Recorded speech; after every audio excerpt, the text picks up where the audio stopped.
We interrupt this YouTube video for a special report from Tech to Remember News.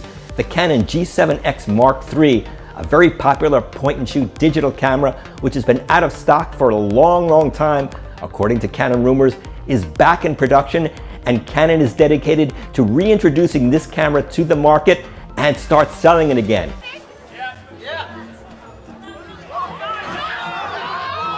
But this isn't fake news as to how popular this camera is. I mean, it's really popular.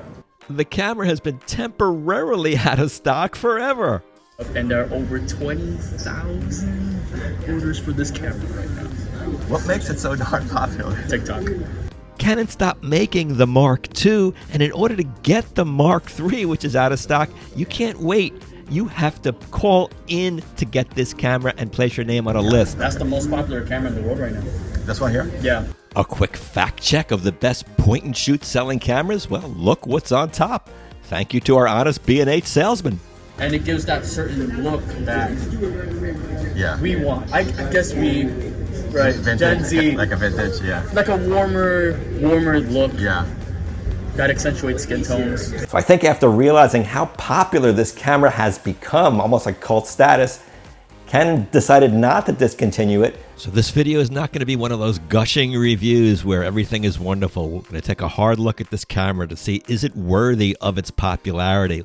And since I bought it with my own money, I have no allegiance to Canon. It will be a completely unbiased review. And if you like this type of content, please hit like and subscribe. It really does help the channel. So as far as the specs go, inside sits a 20 megapixel 1-inch stacked CMOS sensor with Canon's Digic 8 processor. Well, that's tech speak for good technology, able to produce eye-popping images like this.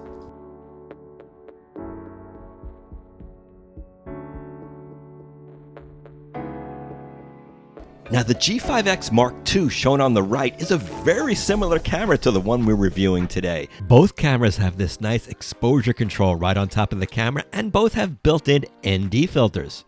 Both have very nice tiltable pop-up flashes. But the G7X Mark II has something else that pops up, and that is a viewfinder which the G7X III does not have. The 5X Mark II also has a little longer zoom, but they both have these tilt-up screens. Even though they don't pull out or rotate, you could still use them for vlogging or for selfies.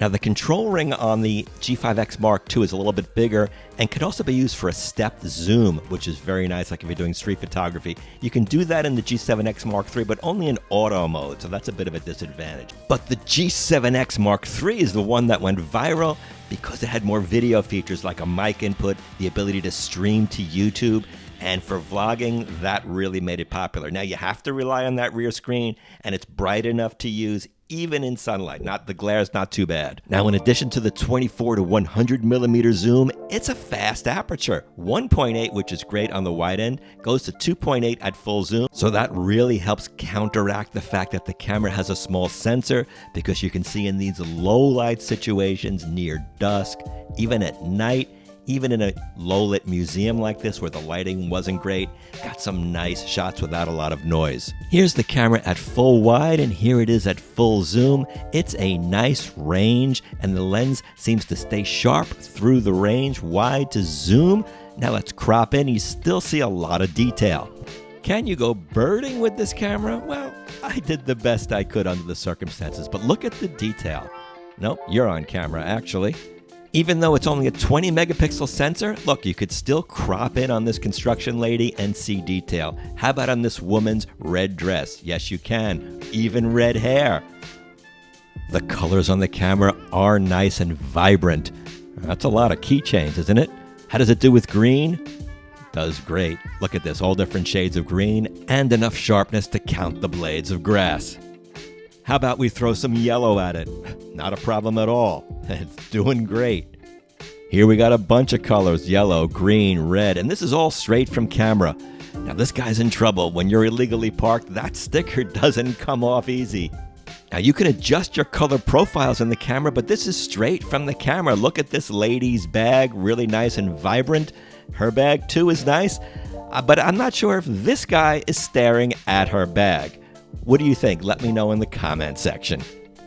I've actually been trying to refine and improve my street photography skills, and I've been getting a lot of help from a platform called Skillshare, which happens to be the sponsor of this video. Many people rely on YouTube to get their information, and you may have noticed that it's kind of like the Wild West. Influencers popping up here and there, some good, some not.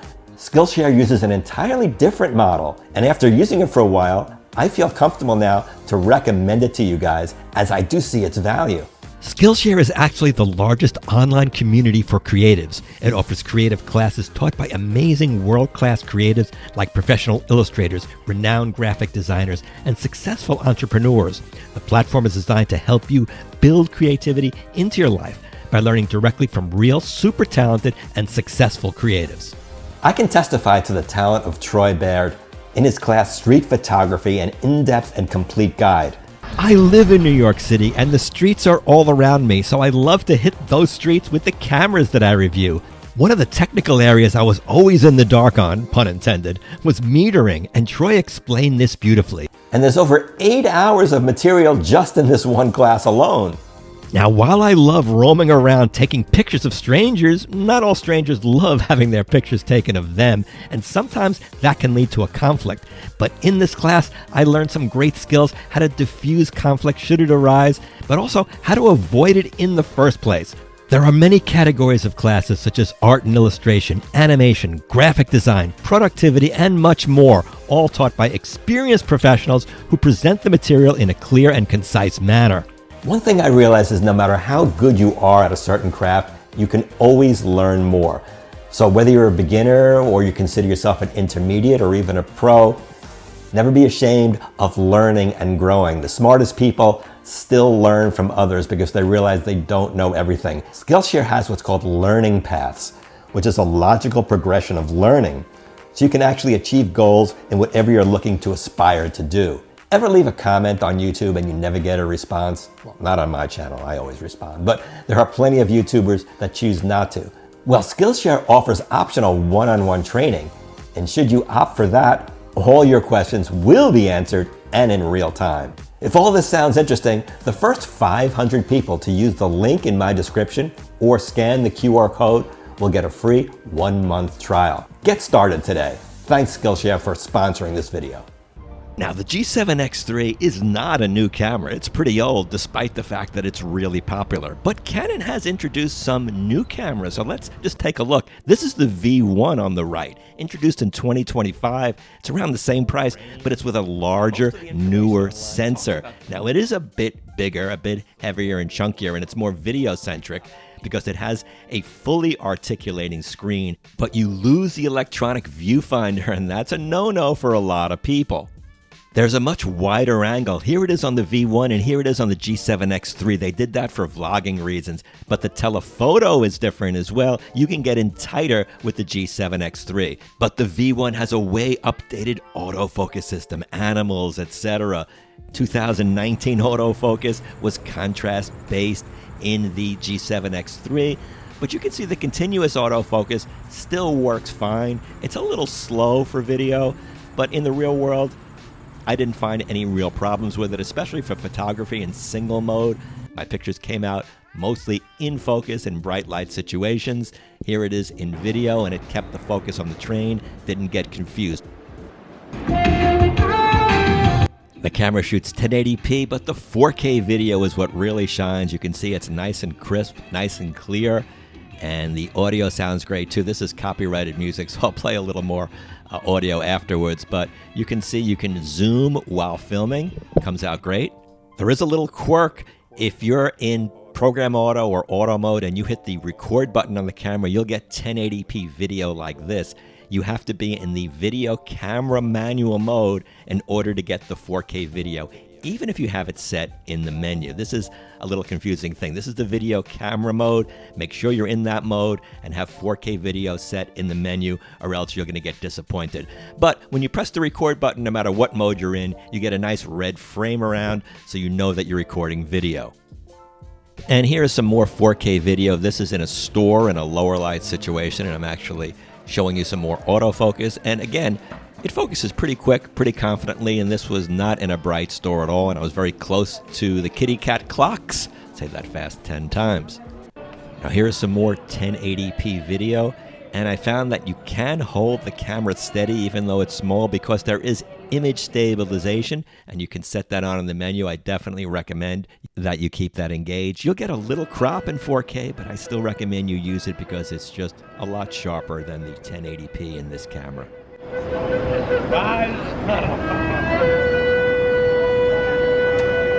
A 100mm equivalent zoom is usually pretty good for most situations. If you do want more, there is a digital zoom option.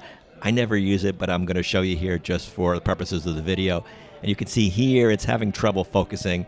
In digital zoom, it doesn't focus that great, and it also gets a little grainy too.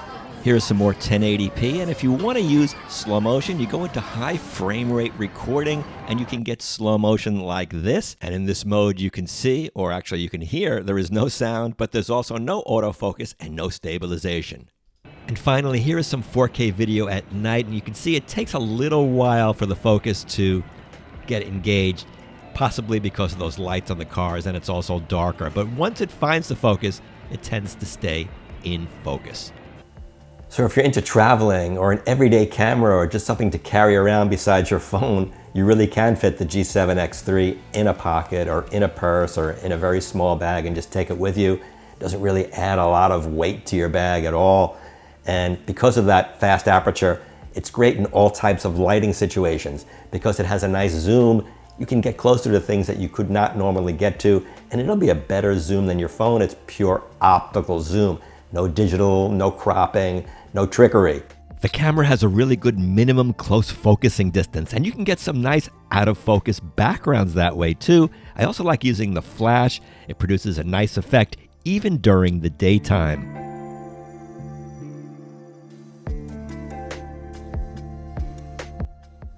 I've started to shoot some weird things that I find on the ground, like a tie and a pizza box.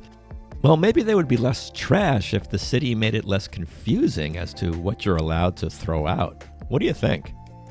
The camera offers a bunch of picture profiles so you can get the look you want. You can also adjust sharpness and contrast and individual elements as well. You can also do some editing to your raw images in the camera as well, which is really nice. You don't need an external program if you want to make some changes.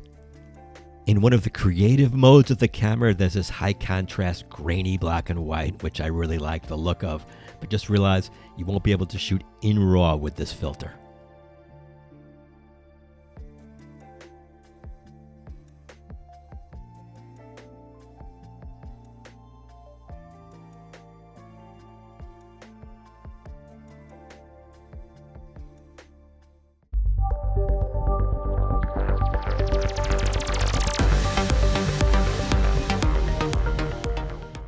So is this camera weather sealed?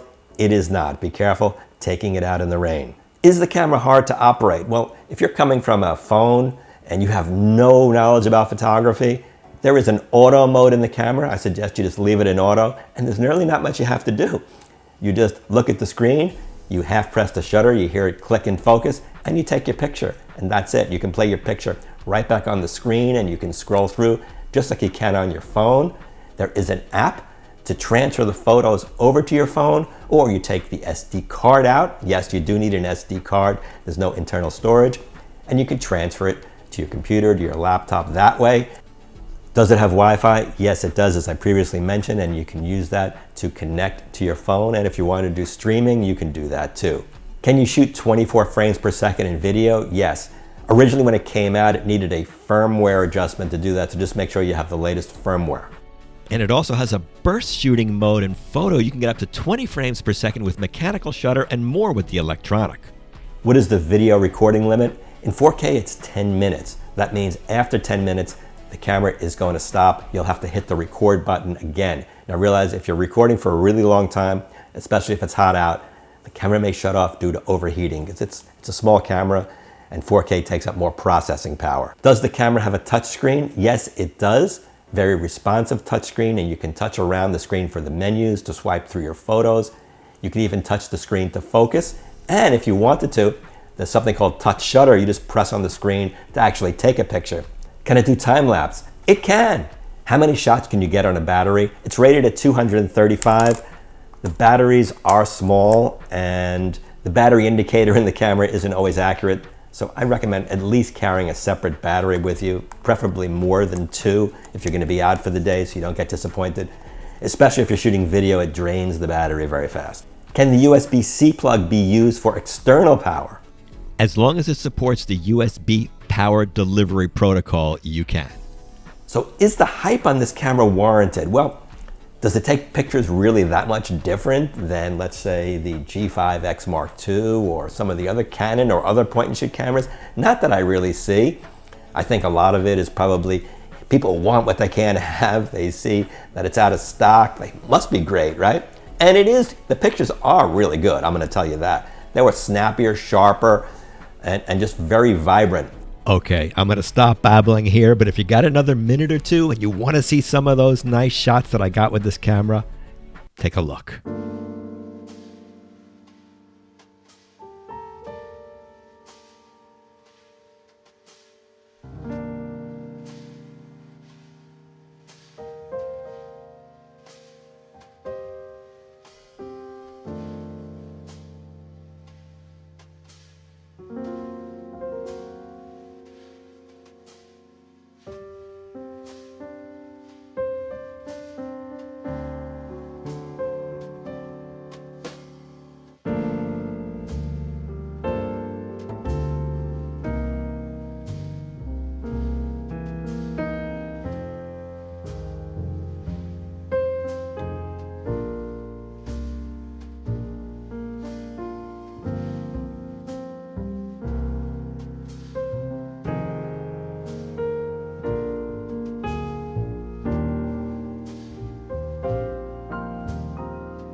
You made it to the end.